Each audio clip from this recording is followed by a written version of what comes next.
হবে। আর আবুল সাহেব যে মামলায় অ্যারেস্ট হয়েছে, সেই মামলায় ওনার নামে মামলা আছে, ওনাকে অ্যারেস্ট করতে হবে, এই দাবি আমরা তুলছি। শেষে কথা বলবে, কারা জিতে পার্লামেন্টে যাচ্ছে, তখন আমি ওনার কোশ্চেনের উত্তর দেব।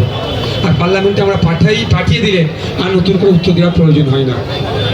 ভাঙড় বিধানসভার মাটি জেলা শওকত মোল্লার নামে পোস্টার করেছিল, আমরা দেখেছিলাম যে গতকাল একেবারে আইএসএফ কর্মীদেরকে নেতারা সেই যাদেরকে তেল দিচ্ছে তাদের নাম নেতাকে তৃণমূল কংগ্রেসের লজ্জা করছে। গোষ্ঠীদ্বন্দ্বের কারণে হতে পারে পোস্টার, তবে একটা কথা বলি, আইএসএফ রাতের অন্ধকারে পোস্টার মারবে না, যা করবে প্রকাশ্যে, আর বেনামে মারবে না, নাম দিয়ে মারবে। শওকত মোল্লা সাহেব যে অন্যায় করেছে বা অন্যায় করে চলেছে, জেলের বাইরে রাখা তাকে যায় না, জেলের মধ্যে রাখতে হবে। আর আবুল সাহেব যে মামলায় অ্যারেস্ট হয়েছে, সেই মামলায় ওনার নামে মামলা আছে, ওনাকে অ্যারেস্ট করতে হবে, এই দাবি আমরা তুলছি।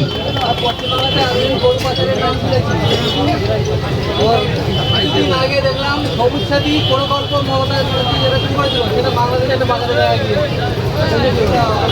প্রকল্পটা আমাদের রাজ্য সরকারের প্রকল্প, আমাদের মানুষের ট্যাক্সের টাকা নিয়ে ওই সাইকেলগুলো আবার মানুষের হাতে তুলে দেয়। ইন্টারন্যাশনাল চোর হয়ে যাচ্ছে দেনা, চোরা ইন্টারন্যাশনাল হয় না, তখন কি স্মাগলার হয়, ইন্টারন্যাশনাল স্মাগলার, কিন্তু এখন ইন্টারন্যাশনাল চোর হয়ে যাচ্ছে না। দেশের গণ্ডি ছাপিয়ে বিদেশে এরা আমাদের রাজ্যের সম্পত্তিকে পাঠিয়ে দিচ্ছে। যারা 22,000 কোটি টাকা প্রায় বিদেশে পাঠাতে পারে, কটা স্বাস্থ্যসাথী সাইকেল কি সবুজ সাথী সাইকেল বাইরে পাঠাবে না, ভাবলেন কি করে? এরা আপাতমস্তক দুর্নীতিগ্রস্ত দল। একটা রাজ্যের প্রকল্প আছে, সমবাদী প্রকল্প।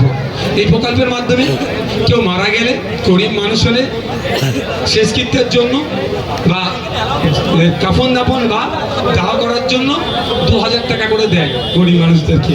এই তৃণমূল কংগ্রেস ওই 2,000 থেকেও 500 টাকা কাটমানি নেয়। যারা এই সমবাদী প্রকল্প থেকেও কাটমানি নেয়, তারা সাইকেল বিদেশে পাঠাতে পারবে না। খোঁজ নিয়ে দেখা যাবে হয়তো সাজান সে কি লঞ্চ করে ও পারে পাঠাবে। এই শওকত মোল্লারা হয়তো সাথে যুক্ত আছে। যাদবপুর লোকসভা কেন্দ্রে সিপিএমরা দাবি করছে যে নামদুর্গ এলাকা যাদবপুর লোকসভা কেন্দ্র, সেই ক্ষেত্রে সিপিএম যিনি প্রার্থী হচ্ছেন সুজন ভট্টাচার্য, তার পাশে প্রার্থী হচ্ছেন আইএসএফ মিলন খান, তিনি সেই জায়গায় গোল দেওয়ার সহযোগী বলে মনে হচ্ছে।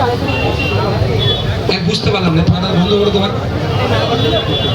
সিপিএমরা দাবি করছে যাদবপুর লোকসভা কেন্দ্রে সিপিএমের লালদুর্গ এলাকা, সেই জায়গায় যিনি আইএসএফের প্রার্থী হচ্ছে নুর আলম খান, যাদবপুর লোকসভা কেন্দ্রে গোল দেওয়া সহজ হবে বলে মনে হচ্ছে।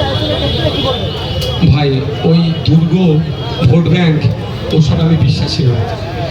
25 বছর মতো পশ্চিমবাংলায় কংগ্রেস শাসন করেছিল, সেই স্বপ্ন যদি কংগ্রেস এখনও বলে আমি কংগ্রেস পশ্চিমবাংলায় 25 বছর শাসন করেছি, এটা আমার জায়গা। 34 বছর বাংলায় শাসন করেছিল, সে যদি মনে করে আমরা 34 বছর ছিলাম বলে সব জায়গা আমাদের।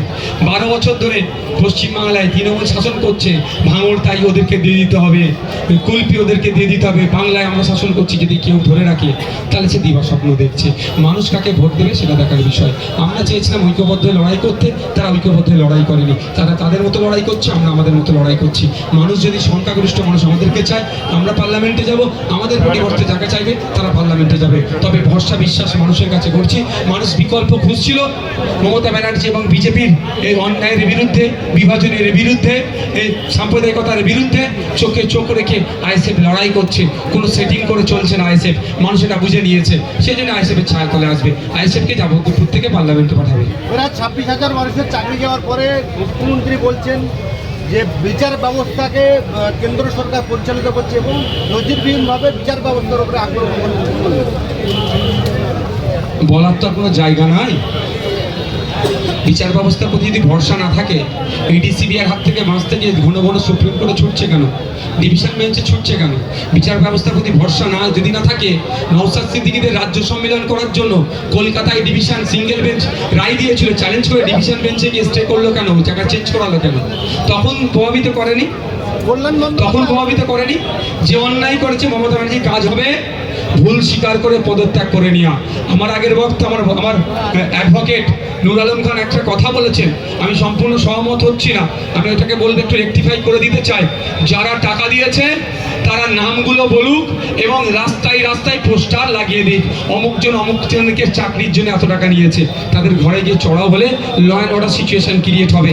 আমরা চাই না কোনো তৃণমূলের লোক দুর্নীতি করেছে বলে, টাকা চুরি করেছে বলে তার পরিবারের লোক সাফার করুক। তার বাড়িতেও বাচ্চা আছে, বয়স্ক মা আছে, যেভাবে আমাদের সাথে অন্যায় করেছে, ভোটে 21 নির্বাচনের পরে আমাদের কর্মীদের উপরে হামলা চালিয়েছে, আমাদের বাড়ি ঘর ভেঙেছে, আমাদের কর্মীদের বয়স্ক পিতাকেও ছাড়েনি, তার বাড়ির মহিলা সদস্যকেও ছাড়েনি। আমরা সে কাজ করবো না।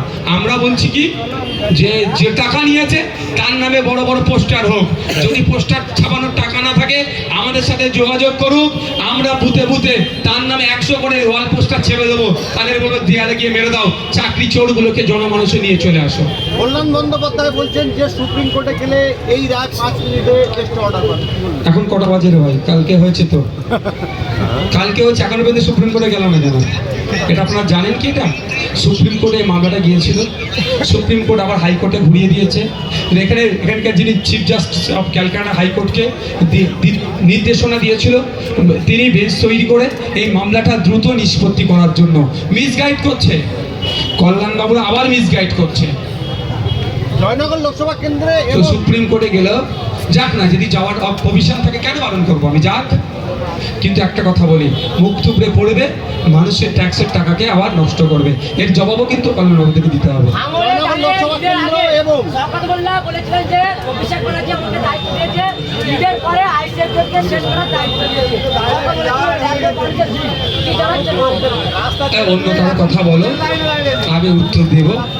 ন্যাশনাল হিউম্যান রাইটস ঘোষিত নটোরিয়াস ক্রিমিনাল, আর মমতা ব্যানার্জি সার্টিফাইড, তুই বোম্বা দিস, অন্যজনের কথা বলো। আমরা জায়গায় জায়গায় দেখছি যে বিরোধী জয়নগর লোকসভা কেন্দ্রের সিংহেশ্বরে দেওয়ালে কাদা দিয়ে লেপে দেওয়া হয়েছে। আজকে আমরা খবর পেলাম এবং ভিডিওতে দেখলাম যে ডায়মন্ড হাওড়া কেন্দ্রে বামফ্রন্ট প্রার্থী প্রতীকুর রহমানের 50 থেকে 60টি দেওয়াল মুছে দেওয়া হয়েছে। কি বলবেন? দেখুন, ব্যাপারটা হচ্ছে শাসক বিরোধী শক্তিকে ভয় পায়, কারণ মমতা ব্যানার্জি বিরোধী করতে করতে উঠে এসেছে, তো সেই জন্য বিরোধী শক্তিকে ভয় পাচ্ছে। আর এই যে ডায়মন্ড হারবারের কথা বলছে, এটা শ্রমিক বাবুকে জিজ্ঞাসা করুন যে প্রচার পাওয়ার জন্য আপনারা তৃণমূল আর কংগ্রেস সিপিএম গট আপ করে এই কাজটা করেননি তো? জয়নগরে সেটা বলুক। আমাদের কর্মীদের, আমাদের ভিডিও আছে, দেখেছেন? আমাদের কাছে ভিডিও আছে, আমাদের দেয়াল মুছছে ভিডিও আমাদেরকে রাখা আছে, সে লোকটা চিহ্নিত আছে, তার নামে আমরা কমপ্লেন করেছি। ব্যাপারটা হচ্ছে, দেখুন, আমি আর ভরসা করতে পারছি না, অন্যদের যাদের কথা বলেন ভরসা করতে পারছি না। শ্রমিকবাবু 3 বারের এমপি ডায়মন্ড হারবার থেকে, তিনি না দাঁড়িয়ে অভিষেক বাবুকে সুযোগ করে দেওয়ার জন্য প্রতিকূল তাকে দিয়ে দিলেন কেন? হেভিওয়েট তাদের নাই, আমাদের বাদ দেন, আমাদের একটা হেভিওয়েট নিজেকে তো বলছি না। যদি আমি ডায়মন্ড হারবারে চলে যেতাম, আমার দলের বক্তব্য, তাহলে বাকি 16টা জায়গায় আমাকে সেই অর্থে প্রচার করতে পারতাম না। কিন্তু ওখানে মোহাম্মদ সেলিম ছিল, সুজন চক্রবর্তী ছিল, আপনার একাধিক মিনিস্টার হয়েছে বিগত দিনে, এবং 3 বারের এমপি, তাকে দাঁড় করালো না কেন? প্রশ্ন থেকে যাচ্ছে। তারপরেও বলবো, প্রতীকুর রহমান সাহেবের সাথে যদি যে কাজটা হয়েছে, অন্যায় হয়েছে, তীব্র ধিক্কার নিন্দা জানাচ্ছি। গণতান্ত্রিক পরিসরে প্রত্যেকের রাজনীতি করার সমান অধিকার আছে, এটা যারা এটাকে আঘাত দিচ্ছে তাদেরকে ধিক্কার নিন্দা জানাচ্ছি। আমরাও দেখলাম ডায়মন্ড হাওড়াতে আইসিএফের যা কর্মী সমর্থক আছে তাদেরকে মারধর করা হচ্ছে, ভিডিও আমরা দেখেছি, ছবিতেও দেখেছি। সেটাও কি আপনাদের সাজানো? ভিডিও ছবি যেটা আছে সেগুলো তো মামলা করছি, আমরা তো মামলা করছি, দেখতে পাচ্ছি না? আমরা মার্কে কি ঘরে চলে আসছি? অত সহজ নয়। প্রথমেই বলে রেখেছি, এখনো বলছি, 5 টাকার পিনের এমন খোঁচা দেব, তার জ্বালাটা আরা বলছে আমি বুঝতে পারছি। আগামী দিনে সরকার সাহেব বুঝতে পারবে, সেটাও বলে রাখছি, রেকর্ড করে রাখুন। এই 5 টাকার পিনের খোঁচা সরকার সাহেব বুঝতে পারবে, রেকর্ড করে রাখুন। তো আপনি যেটা বলছেন, যদি আমরা ওই মমতা ব্যানার্জির সাথে গিয়ে চা খেতাম, বা ফিশ কাটলেট খাওয়ার জন্য নবান্নে চলে যেতাম, তাহলে আপনি আমাকে বলতেন। আমরা ফিশ কাটলেট খেতে নবান্নেও যাইনি, আর মমতা ব্যানার্জির চায়ের আমন্ত্রণেও বিধানসভায় মমতা ব্যানার্জি রুমে ঢুকিনি। এটা মাথায় রাখতে হবে। ডায়মন্ড হারবারের একটা ভিডিও ভাইরাল হচ্ছে, ওই পুলিশ মন্ত্রী পুলিশই ইংরাজি ভাষা বুঝতে পারছে না, আইএসএফের প্রার্থী মঞ্জু লস্করের কাছে তিনি বলছেন যে বাংলায় বলছেন। কি বলে পুলিশের ভূমিকা আছে? না, ল্যাঙ্গুয়েজের বিষয়ে আমি ভাই বিতর্কে যাব না। কারো জ্ঞান বেশি, ল্যাঙ্গুয়েজের উপরে কি এক্সপার্ট হতে পারে? কেউ আরবিকে ভালো কথা বলে, কেউ চাইনিজ ভালো জানে, কেউ ল্যাটিন আমেরিকা যে সমস্ত ল্যাঙ্গুয়েজ চলে সেগুলো তো হয়। তবে কথা হচ্ছে পুলিশ যেভাবে ওখানে দলদাসের ভূমিকা পালন করছিল, আমাদের মজনু লস্কর যেভাবে ওকে কাউন্টার করেছে, উত্তর দিতে পারেনি। পুলিশ আবার বলছে ইয়েস আর নো, এর বেশি কথা ইংরেজি বলতে পারছে না। দেখুন আমি বলে তুই দাবি করছিস না না, এটা বাধ্যবাধকতা নাই ভাই, এটা প্রাসঙ্গিকতা এখানে নয় যে সবাইকে আপনার আমার মতো এত ইংলিশ জানতে হবে, এটা নয়। আমাকে যেটা দায়িত্ব দিয়েছে আমি সেটা কতটা পালন করছি এটা দেখতে হবে। তবে হ্যাঁ, এটা অস্বীকার আমি করবো না, সিভিক ভলেন্টিয়ার বন্ধুরা এত শিক্ষিত ওরা আছে ভাই, যারা আছে, যারা অনেক থানার আপনার এসআই যারা বা কেস আয়ও যারা হয়, তারা কেস লিখতে পারে না, সিভিক ভলেন্টিয়ার ভাইরা তাদের হয়ে লিখে দেয়। এটা আমি অস্বীকার করবো না, অনেক থানাতে আছে। 26,000 চাকরি চলে যাওয়ার জন্য মমতা ব্যানার্জি বলেছে যে 1.5 লক্ষ মানুষের মতো সংসার নষ্ট হয়ে গেছে, 1.5 লক্ষ মানুষের। কিন্তু এই যে পরীক্ষায় যেগুলো বাতিল হচ্ছে, 30 লক্ষ মানুষ পরীক্ষা দিয়েছে গ্রুপ ডি, 11, 12, 9, 10 মিলিয়ে। এই 30 লক্ষ কিন্তু যদি 1.5 লক্ষ করা হয় তাহলে কোটি মানুষ হয়ে যাবে। সেদিকে মমতা ব্যানার্জি বলছে না সে কথাটা। মমতা ব্যানার্জি তো সব থেকে বেশি দায়ী। সিবিআইকে একটা অর্ডার দিয়ে রেখেছে, নতুন একটা পোস্ট তৈরি করেছিল না, ওই পোস্ট তৈরির সাথে যারা যুক্ত তাদেরকেও কি বলেছে দেখেছেন তো অর্ডারে? যদি বিজেপি ব্যাকআপ না দেয়, মমতা ব্যানার্জিকে হয়তো আগামী দিনে চাকরি চুরিতে ভয়ঙ্কর রূপ হতে পারে মমতা ব্যানার্জির। শিবু সোরেনের ছেলে হেমন্ত সোরেনকে গ্রেপ্তার করলো মুখ্যমন্ত্রী, কেজরিওয়ালকে গ্রেপ্তার করলো মুখ্যমন্ত্রী, কিন্তু পশ্চিমবাংলায় বহু দুর্নীতি আছে। সমস্ত দুর্নীতি অভিষেক বন্দ্যোপাধ্যায় এবং মমতা বন্দ্যোপাধ্যায়ের দিকে যায়। সেই জায়গায় দেখতে পাচ্ছি যে কেন্দ্র যে এজেন্সিগুলো আছে অভিষেক বন্দ্যোপাধ্যায় এবং মমতা বন্দ্যোপাধ্যায়ের কাছে যাচ্ছে না, এবং অভিষেক বন্দ্যোপাধ্যায় মমতা বন্দ্যোপাধ্যায় এই এজেন্সিগুলোকে ঝাঁঝালো আক্রমণ করছে। কি বলবেন? ওই জন্যই তো আমরা বলছি বিজেপি হেমন্ত সোরেনকে অ্যারেস্ট করতে পারলো, কেজরিওয়ালজিকে অ্যারেস্ট করতে পারলো, আর যাদেরকে আমরা দেখছি বিভিন্ন দুর্নীতির শিকড় গিয়ে কালীঘাটে পৌঁছাচ্ছে, অত অব্দি পৌঁছাতে পারছে না বা যাচ্ছে না। কি বলেছিল বিখ্যাত কাকু, যে আমার সাহেবের পর্যন্ত পৌঁছাবার ক্ষমতা নয়, তাই তো? সেটা বুঝে নিতে হবে, এটা বিজেপি মূল কাজ করছে। ধন্যবাদ, সকলে ভালো থাকবেন, থ্যাংক ইউ।